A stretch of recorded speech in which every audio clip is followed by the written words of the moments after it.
გამარჯობა ძვირფასო მეგობრებო, ჩვენ დღეს ვაგრძელებთ რელიგიურ შემეცნებით გადაცემათა ციკლს და დღეს გვექნება ერთი საინტერესო გადაცემა, რომელიც ჩვენ ვიფიქრეთ, რომ ჩვენი ორი წმინდა მეფის ცხოვრების გარკვეული ორი მცირე ეპიზოდი მინდა ავიღო და მის ანალიზზე გავაკეთო აქცენტი.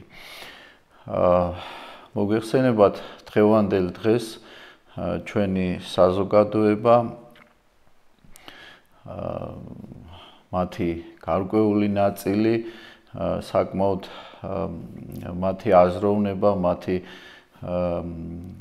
მონდომება, მათი იმედი, სასუება თუ ასე შემდეგ აბსოლუტურად შეცვლილია, განსხვავებულია და ისინი ნაკლებად უწევენ ანგარიშს თავის დავუშვათ წარსულს, თავის ტრადიციას, ჩვენი აი ამ დიდებული მეფე წინაპრების თუ უბრალო რიგითი წინაპრების აი ამ გამოცდილებას, შეგონებებს და მთავარი ქრისტიანულ სოფხედველობას. იმიტომ რომ ჩვენ თუ კი ავიღებთ ნებისმიერი ქართველი მეფის ან მოღვაწის ცხოვრებას, დავრწმუნდებით, რომ მათი სოფხედველობა, მათი აზროვნება სწორედ სარწმუნოებრივი ნორმებიდან იყო გამომდინარე. მე აი კონკრეტულად დღეს წმინდა მეფე დავით აღმაშენებლის ანდერძიდან მინდა ერთი მცირე ამონარიდი წაგიკითხოთ და რომელიც მან გარდაცვალების წინ დაახლოებით 1124 წელს დაწერა და მეორე იქნება წმინდა მეფე დემეტრე მეორე თავდადებულის ცხოვრებიდან ასევე მცირე ამონარიდი. ორივე ეს წინადადება არის წმინდა მეფეთა ბაგეებიდან გამოთქმული, წარმოჩენილი და საბედნიეროდ დღევანდელ დღემდე მოაღწია და ჩვენ გვეძლევა საშუალება, რომ მათზე დაყრდნობით ვიმსჯელოთ და ანალიზი გავაკეთოთ ელემენტარულად და თითოეული თქვენთაგანი დარწმუნდება თუ როგორი იყო მათი აზროვნება და სარწმუნოებრივი ხედვა. ეხლა დავით აღმაშენებელი აი სწორედ გარდაცვალების წინა წელს წერს აღნიშნულ ანდერძს, რომელშიც დავითი ბრძანებს, რომ გარნა განბრჭო მართლად საჯულობამან ღვთისამან და ესე რა მიწოდა მე და მაგას მეფობა და მამული ახლად მოგებული ღვაწლითა ჩემითა და თქვენითა. აი ეს ორი რთული წინადადება შეგვიძლია გავარჩიოთ მისი შინაარსობრივი მხარე, რას გულისხმობდა წმინდა მეფე აღნიშნულ სიტყვებში. პირველი, ის ბრძანებს და აღიარებს, რომ ღმერთი ყოველთვის მართლად განკარგავს და აკეთებს, ასრულებს ყოველივეს ღვთის სამართალი, ყოველთვის ესე რომ ვთქვათ, ღმერთი ყოველთვის მართლმსაჯულია, ამის თქმა გვსურს და რომ ის ბრძანებს, რომ ღმერთმან მის მეფობას, აი მეფობა უწოდა. აი ამ წუთის სოფელში ყოფნას იმ პერიოდში, როდესაც მას ერწმუნა ღვთისაგან გვირგვინი და პორფირი, ესე რომ ვთქვათ, მეფობისა, ღვთისაგან იყო ეს პირველ რიგში და მეორე, ღმერთმა ინება, რომ აი მართლსაჯულმა ღმერთმა ინება, რომ ეს მისი მართლობა შეფასებულიყო როგორც მეფობად. ანუ დავით აღმაშენებელს მართლაც ვერ წარმოუდგენია, რომ სხვაგვარად, თუ კი ღვთისთვის არ იქნება ეს მისი მეფობა სათნო, მაშინ აზრი არ აქვს ასეთ მეფობას. მაგრამ ის ფიქრობს, რომ მართლსაჯულმა ღმერთმა აი ამ მის მოღვაწეობას მეფობა უწოდა. და მეორე ნაწილი, რომ მეორე ნაწილზეც გავამახვილოთ ყურადღება, მამული ახლად მოგებული. რას ნიშნავს მამული ახლად მოგებული? წმინდა დავითისთვის მამული, ანუ საქართველო არის მამული. მაგრამ ახლად მოგებულს რატომ უწოდებს დავით აღმაშენებელი? შეიძლება აქ კითხვა დავსვათ ჩვენ. ვინაიდან სწორედ ის ახლად მოგებული მამული, რომელიც დავით აღმაშენებელმა ღვთის შეწევნით მოიგო. ანუ მიხმადლა ღმერთმა აი ეს მამული გაათავისუფლა წმინდა ესე იგი ქართული ტერიტორიები მან მტრისაგან და შემდგომ არა ქართული ტერიტორიებიც ინება ღმერთმა რომ შემოსულიყო და დაქვემდებარებოდა მის მართლობას. ანუ აი ამ მამულს დავით აღმაშენებელი უწოდებს ახლად მოგებული. თან არ დაგვავიწყდეს რომ ის თავის ღვაწლს ერთადერთი სადაც წმინდა მეფე გამოხატავს აი თავის დამსახურებად მიიჩნევს აი ეს მომენტია სწორედ ახლად მოგებული მამული ღვაწლითა ჩემითა და თქვენითა. ანუ დავით აღმაშენებელი ბრძანებს რომ აი ამ მამულის ახლად მოგებული მამულის შექმნაში მას აქვს თავისი ღვაწლი, მაგრამ ის ასევე არ უკარგავს იმ პერიოდის საზოგადოებას, რომ აი ამ მამულის შექმნაში იმ პერიოდის საზოგადოებამაც მიიღო წილი და აქვს დამსახურება. აი ეს კონკრეტული ამონარიდი საოცარი სიტყვები ჩვენი წმინდა მეფისა გვაფიქრებს იმაზე, რომ ადამიანი, რომელიც მოდის სამყაროში სხვადასხვა დროს და რომელიც აღწევს წარმატებას თუ წარუმატებლობებს თუ ასე შემდეგ, ეს ყოველივე უნდა განიხილოს სარწმუნოებრივ ჭრილში. დავითის მაგალითზე ვამბობ ახლა რა თქმა უნდა აღნიშნულს და წმინდა მეფისთვის საქართველო არის მისი მამული. მისი ახლად მოგებული მამული არის სხვადასხვა თამარ მეფის მოღვაწეობის პერიოდში იგივე თამარის მემატიანე ახალ დავითს უწოდებს დავით აღმაშენებელს. ანუ ახალი დავითი აქ მას ხედველობაში მემატიანეს ხედველობაში ჰყავს ესე იგი ძველი დავითიც, ანუ ბიბლიური დავით მეფსალმუნე და ხოლო ახალი დავითი ეს არის დავით აღმაშენებელი, რომელიც საქართველოს სახელმწიფოს ქრისტიანულ სამეფოს განაგებდა.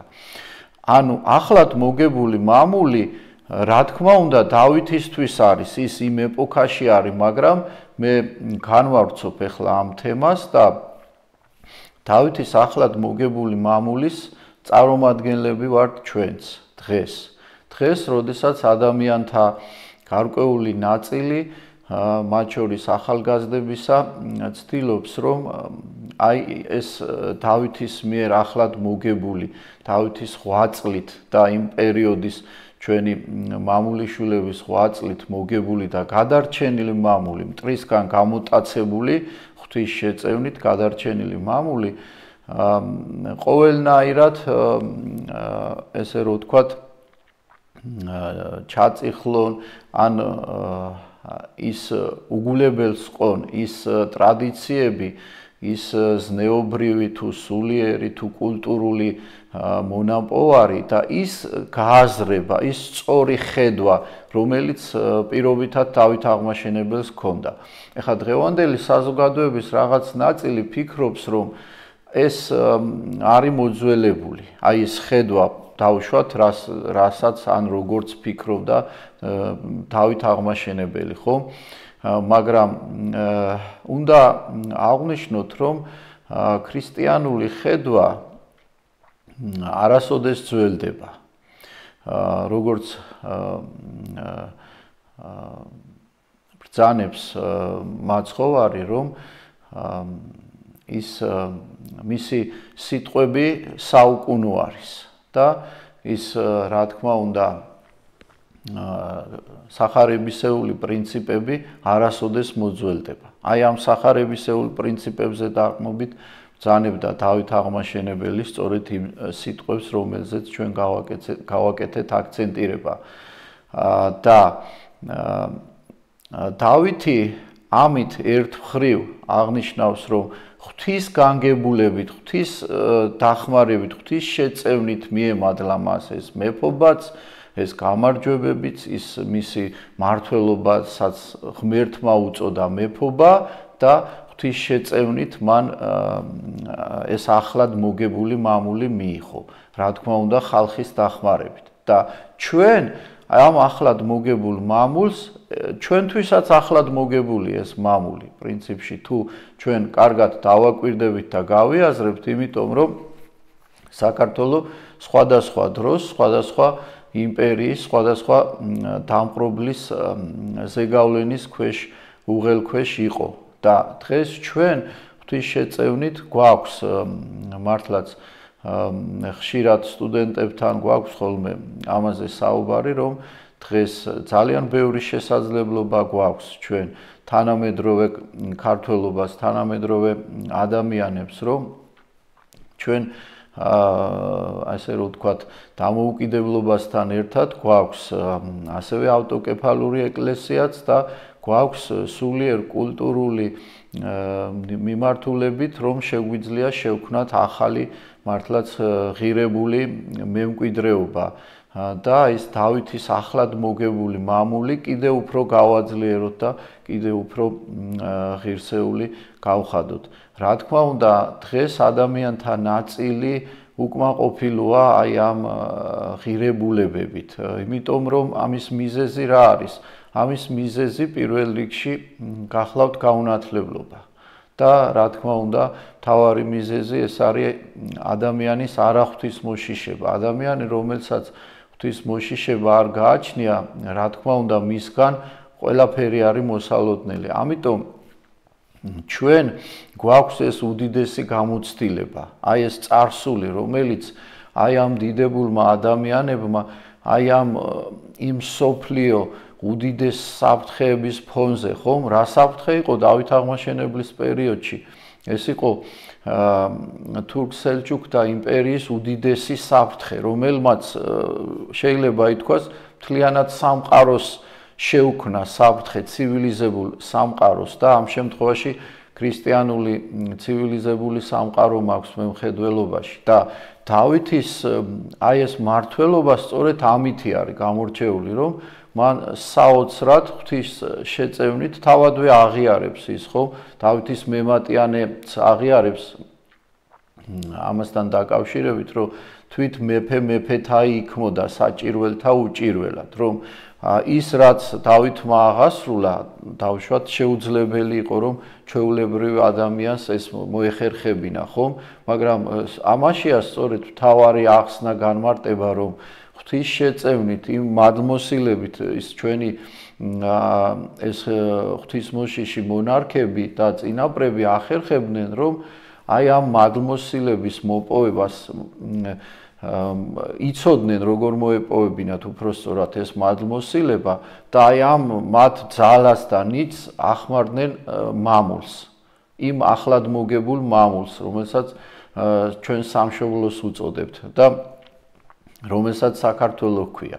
და დღეს აი სწორედ უნდა გავიაზროთ ჩვენ მართებულად, რომ დღეს ჩვენ დღევანდელი ქართველობა, ხომ? ეხლა რა თქმა უნდა ეს ყველას არ ეხება, მაგრამ ზოგადად დავითის სწავლება შეიძლება ყველამ მივიღოთ ჩვენ და ყველამ გავიაზროთ, რომ დღეს ჩვენ ამ ახლად მოგებული მამულისთვის ხომ რას ვაკეთებთ, როგორ ვიხარჯებით, როგორი აზროვნება გვაქვს, როგორი მოქმედება გვაქვს, როგორი მიზნები, როგორი ამოცანები და რაც მთავარია, ეს ჩვენი ქმედებები არის თუ არა წინააღმდეგობაში ჭეშმარიტ სწავლებასთან, ქრისტიანულ მოძღვრებასთან, ქრისტეს ჭეშმარიტ სარწმუნოებასთან, იმიტომ მთავარი ამოსავალი ეს არის. დავითის სოფხედველობით ვსაუბრობთ ახლა ჩვენ, ხომ? იმიტომ დავითი სწორედ ამას გვასწავლის ჩვენ, რომ მის მმართველობას ღმერთმა უწოდა მეფობა და ის ამით ბედნიერია გარკვეულწილად. და მართლაც ბედნიერია, ხომ? თუმცა ჩვენ დავითზე საუბარი დავით აღმაშენებელზე საკმაოდ ბევრი რამის თქმა შეიძლება და მომავალში აი ამ მიმდინარე წელს ჩვენ უკვე 2025 წელი დადგა და რა თქმა უნდა ვემზადებით ქრისტეშობის ბრწყინვალე დღესასწაულისათვის და აი თუ გნებავთ დღევანდელი მდგომარეობაც რომ დღევანდელმა ადამიანებმა ქრისტეშობაზე წინ არ უნდა დააყენონ ახალი წელი. ვინაიდან ქრისტეს შობა არის აღმატებული უდიდესი დღესასწაული, რომლითაც კაცობრიობას მიეცა ხსნის შესაძლებლობა. რომ არა ქრისტეს შობა ბუნებრივია აღდგომაც ვერ იქნებოდა. ამიტომ ქრისტეს შობა ყველა ქრისტიანისთვის, ყველა იმ ქრისტიანული აღსარებლობის ადამიანისთვის, ну ამ შემთხვევაში მართლმადიდებლებს გულისხმობ, ბუნებრივია, უნდა იყოს უდიდესი დღესასწაული და რა თქმა უნდა, ეს ყველაფერი მოითხოვს ჩვენგან პასუხისმგებლობას და სწორ აზროვნებას და მერე სწორ მოქმედებას. ამიტომ ჩვენ ახლა დღეს რა ვიცი თითქმის ყველა ოჯახში შეიძლება იყოს ქართლის ცხოვრება ან ინტერნეტშიც არის სხვადასხვა წიგნები ატვირთული მათ შორის ქართლის ცხოვრებაც გამოვიდა დავითის ცხოვრებანი სხვადასხვა ფორმით და ყველა შეიძლება წაიკითხოს წმინდა მეფის ცხოვრება ან დავუშვათ მისი ანდერძი ან გნებავთ გალობანი სინანულისანი მაგრამ რა მნიშვნელობა აქვს ამ წაკითხვას თუ კი ადამიანი მას ვერ გაიგებს ერთი ვერ გაიაზრებს და შემდგომ მის ქმედებაზე არ აისახება. ამიტომ ბუნებრივია ეს ჩვენ ამაზე პასუხისმგებლობა გვაქვს და ეს არ არის არც მოძველებული და არც ყავგასული. ასე რომ აი ამ კუთხით ეს მინდოდა აუცილებლად ყურადღება გამემახვილებინა და კიდევ ერთხელ გმართებს დაფიქრება თითოეულ ქართველს აი გნებავთ დღევანდელ სიტუაციაში. ეხლა მეორე წმინდა მეფის ცხოვრების ერთი მნიშვნელოვანი ფრაზა მე ვგულისხმობ წმინდა მეფე დემეტრე მეორე თავდადებულს, როდესაც მას მოუწოდეს ურდოში ესე როდესაც ყაენმა გამოიძახა და მან ვარი განაცხადა ურდოში ესე იგი ბოდიში ვარი განაცხადა საქართველოში დარჩენაზე და გამოთქვა სურვილი რომ უნდა წასულიყო ურდოში. რატომ? იმიტომ რომ გადარჩენილიყო მისი სამშობლო და მისი ხალხი. პირველ რიგში ის როდესაც ამბობს იქ ორი მომენტი აქვს მას გააზრებული რომ ესე იგი მებრალება ესე იგი ხალხი უბრალო ხალხი რომლებიც ხრებივით უმანკონი არიან პირველი ამას ბრძანებს ის აი როცა ახსნას თავაზობს იქ დარბაზის ხტომაზე და მეორე ეს არის რომ წმინდა ეკლესია მონასტრები შეიბილწებიან და შეიმუსრებიან. მეორე მიზეზი ეს არის. და რა სარგებელი აქვს მის ცხოვრებას თუ კი უამრავი ადამიანი დაიღუპება და ეკლესია მონასტრები შეიმუსრება და განადგურდება და ის ცოდვებით ტვირთ დამძიმებული გავა წუთის სოფლიდან შემდგომ. ამიტომ მან როდესაც სასწორზე დადო ეს ორი ესე რომ ვთქვათ მნიშვნელოვანი არგუმენტი, რა თქმა უნდა, აქაც მისი აზროვნება, როგორც წმინდა მეფე დავით აღმაშენებლისა, არის ქრისტიანული მსოფლმხედველობით საზრდოობს ის და არა მარტო ფიქრობს, არამედ ამას აღასრულებს. ეხლა ერთია ფიქრი, როდესაც ადამიანი მაგალითად ფიქრობ, შეიძლება ქრისტიანულადაც ფიქრობდე გონებაში, გულში, მაგრამ მეორე არის საქმით ამას როგორ აკეთებ. და აი ამ ორი დიდებული ადამიანის ეს ამონარიდი, რომელზეც მე დღეს მოგახსენეთ თქვენ და იქ ასეთ სიტყვებს ბრძანებს წმინდა დემეტრე მეორე, რომ ყოვლადწმინდისა ღვთისმშობლისა, რომლისა ნაწილადაც ჩვენ ვართ. ანუ ის აღიარებს იმ ფაქტს, რომ საქართველო არის ყოვლადწმინდა ღვთისმშობლის წილქთომილი ქვეყანა. ნახოთ, აბსოლუტურად როგორც პირველ დავითის შემთხვევაში, ასევე მეორე დემეტრეს შემთხვევაშიც ორივე მეფის აზროვნება, მოქმედება, დამდგარი შედეგი, მომავალი თუ ყველაფერი ის, რაც მათ გარშემო ხდება, უკავშირებენ უზენაეს. და ეს ჩვენ თითოეულ ჩვენთაგანს უნდა გვაფიქრებდეს და სარწმუნოებრივი მართლშეგნებისკენ უნდა მოგვიწოდებდეს. და რა თქმა უნდა, ასეც არის, ეხლა რა თქმა უნდა, ძალიან ბევრი ადამიანია, რომლებიც კითხულობენ წმინდა ჩვენი მეფეების თუ წმინდანთა ცხოვრებებს და გაიაზრებენ და მათ სულსა თუ ხორცზე თუ ქმედებაზე ეს აისახება, მაგრამ არის ადამიანები, რომლებმაც ეს არ იცის, ვერ გაიგეს, ან არ უსწავლებიათ, ბუნებრივია, აქ ბევრი მიზეზი შეიძლება დავასახელოთ, მაგრამ ეკლესიის და სულიერი განათლების სულიერი საზრდოს გადაცემა ამიტომ უნდა მოხდეს საზოგადოების იმ ნაწილზე, ვინც ეს არ იცის. რა თქმა უნდა, ამ კუთხით უდიდესი გამოცდილება აქვს ეკლესიას, მაგრამ ის საზოგადოება ათეისტური აზროვნებით თუ კრეხელური აზრებით თუ ასე შემდეგ, რომლებიც გამოირჩევიან, მათთან მიმართებაში მათი გონება არღებულობს აი ამ დღევანდელ პერიოდში, ასე რომ ვთქვათ, აი ამ ქრისტიანულ სწავლებებს და ეს შეიძლება არც იყოს გასაკვირი, მაგრამ ჩვენ ერთ რამეს უნდა მივაქციოთ ყურადღება, რომ თუ კი ჩვენ ავიღებთ ხომ აი ამ ჩვენ დიდებული მოღვაწეების აი ამ აზროვნებას, სოფხედველობას, მათ ნაწერებს, მათ სიტყვებს, მათ ქმედებებს თუ ასე შემდეგ კრიტიკულად შევხედავთ, ჩვენ ბევრს გავსებას აღმოვაჩენთ მათ ესე იგი აი ამ ნაწერებში. შეგვიძლია ვთქვათ იგივე ვახტანგ გორგასალზე, შეგვიძლია იგივე ვთქვათ გრიგოლ ხანძთელზე პირობითად, შეგვიძლია იგივე ვთქვათ ქეთევან წამებულზე, გნებავთ სოლომონ პირველზე, გნებავთ წმინდა ილია მართალზე, გაბრიელ ეპისკოპოსზე და ასე შემდეგ. ანუ რას გულისხმობ? აი ეს ქრისტიანული მსოფლმხედველობა ყოველთვის დგას ერთ პრინციპზე და რა პრინციპია ეს? ეს არის წმინდა წერილის, წმინდა სწავლებები.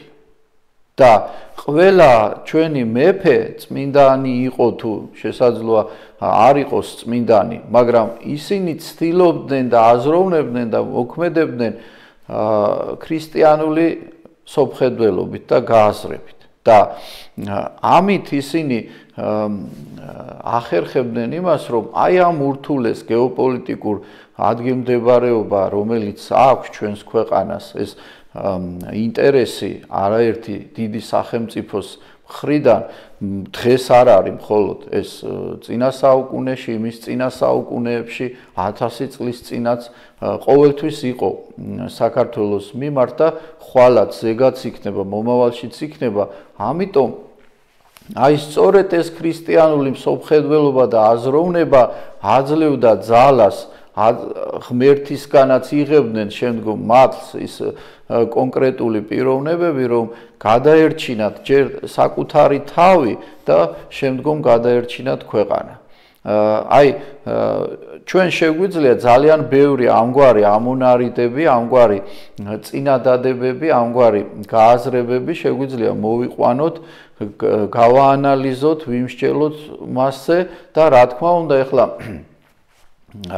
ადამიანები, რომელთა ეხა ინტელექტს ვერ დავარქმევთ, მაგრამ ეს არის შინაგანი სარწმუნოება, შინაგანი კულტურა, ის ადამიანის შემოსვლილი გული. აი სიმდაბლე უნდა გააჩნდეს, რომ ეს უნდა გაიგოს, გაიაზროს ადამიანმა, მაგრამ ეხა ადამიანი, რომელიც მხოლოდ მატერიალისტური აზროვნებით და იმ დამოკიდებულებით არის, რომ ირონიით არის მამულის სამშობლოს მიმართ განწყობილი, რა თქმა უნდა, ასეთ ადამიანისთვის რთულია რომ რაღაც შეაგონო, მაგრამ რა თქმა უნდა, თუ კი ის მოისურვებს, რა თქმა უნდა, ის აუცილებლად ღვთისაგან მიიღებს აი ამ შეწევნას. ასე რომ დღევანდელ დღეს რაც მსურდა მე ძირითადი აი ეს აქცენტი გამეკეთებინა აი ამ ორი ჩვენი დიდებული წმინდა მეფეების აი ამ სწავლებებს დავარქვევდი მე ზუსტად სწავლებებს, ვინაიდან აი მათი აი ეს კონკრეტული სიტყვები, შეგონებები, სწავლებები ჩვენ გვზრდის და ძალიან ბევრ ამას გვასწავლის თითოეულ ჩვენთაგანს.